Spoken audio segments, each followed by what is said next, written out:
आज के लेसन में हम पिलर कैंडल जो है वो बनाएंगे। मैंने अपनी वैक्स जो है वो ऑलरेडी वेक कर ली है according to my paper cup mould. मैं पेपर कप्स को यूज़ कर रही हूँ एज अ मोल्ड। जो पैराफिन वैक्स होती है ये बहुत ही एक हार्ड वैक्स होती है और इसकी वजह से ये अपने मोल्ड को छोड़ देती है और अब इट हैज़ द कैपेसिटी के ये अपने आप स्टैंड हो सकती है, इसीलिए इसको पिलर कैंडल के लिए यूज़ किया जाता है। सेकेंडली इसकी एक ट्रांसपेरेंट फिनिश भी होती है। मैं अपनी वैक्स को डबल बॉयलर मेथड से मेल्ट कर लूँगी। पैराफिन वैक्स का जो मेल्टिंग पॉइंट होता है वो 120 टू 160 डिग्री फ़ारेनहाइट होता है।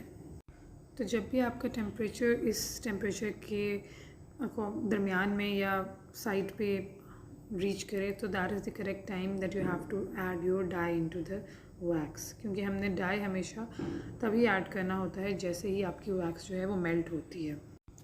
और जो फ्रेगरेंस है उसको हमें 180 डिग्री फ़ारेनहाइट पे ऐड करना होता है। थोड़ा सा अपनी वैक्स को कूल डाउन करके तब हम फ्रेगरेंस को ऐड करते हैं। कुछ लोग जो हैं वो वैक्स क्रेयॉन्स को भी यूज़ करते हैं डाई करने के लिए कैंडल वैक्स को, लेकिन इसको यूज़ अगर आप कर रहे हैं तो शायद इसका डाई अच्छा आ जाए, लेकिन यू डोंट नो कि उसकी फिनिश प्रोडक्ट जो है वो किस तरह की निकले और जब वो बर्न हो तो वो किस तरह से बर्न हो। So there is always an element of doubt when you are adding the crayons.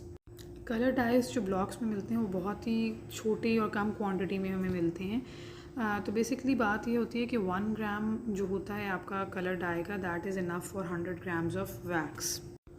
But again that depends कि आपको अपना कलर जो है वो कितना स्ट्रॉन्ग चाहिए अपनी कैंडल के अंदर। ऑब्वियसली अगर आपको ज़्यादा चाहिए तो फिर आप ज़्यादा ऐड करेंगे और आपकी रेशो थोड़ी सी इससे डिफरेंट होगी। वैसे रफ़ कैलकुलेशन यही है कि 1 ग्राम ऑफ ब्लॉक जो है डाई ऑफ ब्लॉक जो है that is enough for 100 grams of wax. Fragrance की जो रेशियो है that is very important. As a rough guideline you can use between 5 to 6% of fragrance in candle. 148 थी मेरा wait wax का, तो उसके लिए 11.8 जो है that is a good amount to add. Wax मेरी कम्प्लीटली मेल्ट हो चुकी है and after checking the temperature you can see कि 129 डिग्रीज़ है, which is the perfect temperature, क्योंकि हमारा 120 to 160 डिग्रीज़ के दरमियान में मेल्टिंग पॉइंट होना चाहिए। So now this is the right time to add the dye. और जो फ्रेगरेंस है उसको हमने तब ऐड करना है जब हमें मज़ीद अपनी वैक्स को मेल्ट या हीट नहीं करना। उसकी रीज़न ये है कि हम फ्रेगरेंस को बिल्कुल भी बॉयल नहीं करते, फ़ौरन उसको हटाना होता है हीट से। 5 to 6% जो है that is a good amount, लेकिन दैट अगेन डिपेंड्स कि आपको कितना स्ट्रॉन्ग सेंट थ्रो चाहिए। अगर तो आपको ज़्यादा स्ट्रॉन्ग चाहिए तो यू कैन ऐड ओवर 6%, या आप ड्रॉपर बॉटल की हेल्प से जो है ग्राम्स में मेजर कर सकते हैं। किसी भी प्लास्टिक कप के अंदर अपनी फ्रेगरेंस को ऐड करें और उसको वेइंग स्केल पे मेजर कर लें कि 5 to 6%।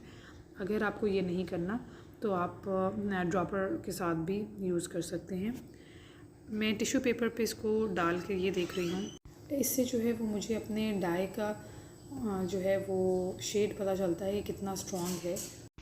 पैराफिन वैक्स को जब आप पोर करते हैं अपने मोल्ड में तो एक डिप क्रिएट होती है, जिसकी वजह से आपको एक सेकंड पोर करना होता है उसके ऊपर।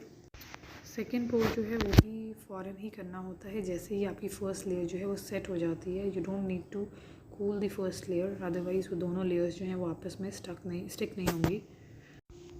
डाई मेरा कम्प्लीटली मेल्ट हो चुका है। So after checking the temperature which is 180 degree Fahrenheit, मैं अब अपनी सेंट को जो है वो ऐड करूँगी 5 to 6%। मुझे क्योंकि अब आइडिया हो चुका है तो मैं डायरेक्टली भी डाल देती हूँ, अदरवाइज़ अगर आप बहुत पिकी हैं तो इसको वे करके डाल लें। You can also use soap making scents या फिर कॉस्मेटिक फ्रेगरेंसेस भी, लेकिन उसका इशू ये होता है क्योंकि वो टेस्ट नहीं हुआ होता तो हमें नहीं पता कि वो कैंडल की वैक्स में जाकर कैसे बिहेव करेगा और उसका सेंट थ्रो जो है वो कैसे होगा।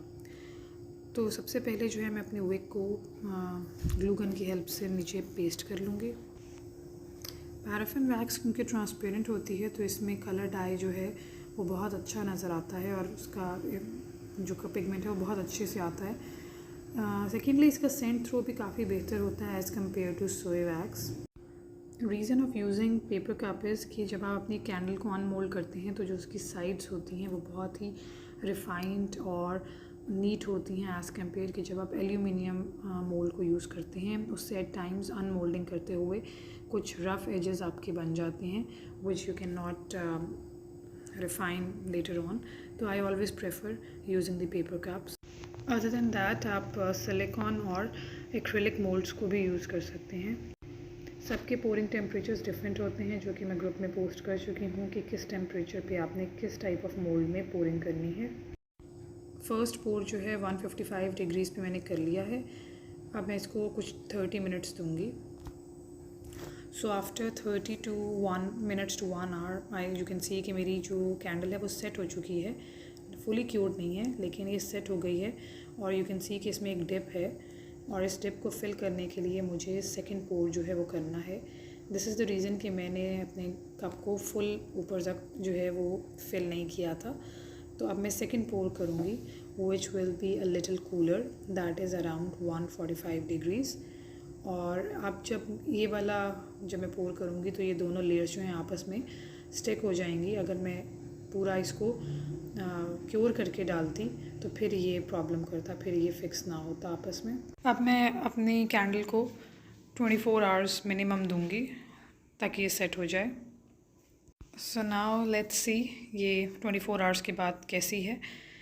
एज़ यू कैन सी कि इसके अंदर अब वो डिप नहीं है, वो जो पिट थी, डोम था, वो नहीं है क्योंकि ये कम्प्लीटली फिल्ड है जस्ट बिकॉज सेकेंड पोर किया था। तो नाउ लेट्स सी कि इसको मैं देखती हूँ कि इसकी फिनिश किस तरह की है।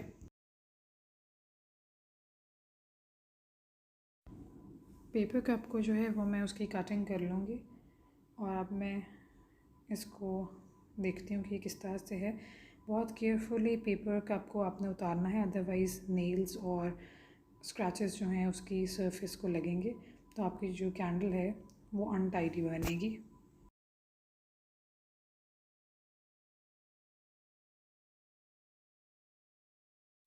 So now you can see कि कितनी नीटनेस और साइड्स बिल्कुल फिनिश्ड, रिफाइंड, नीट सी हैं।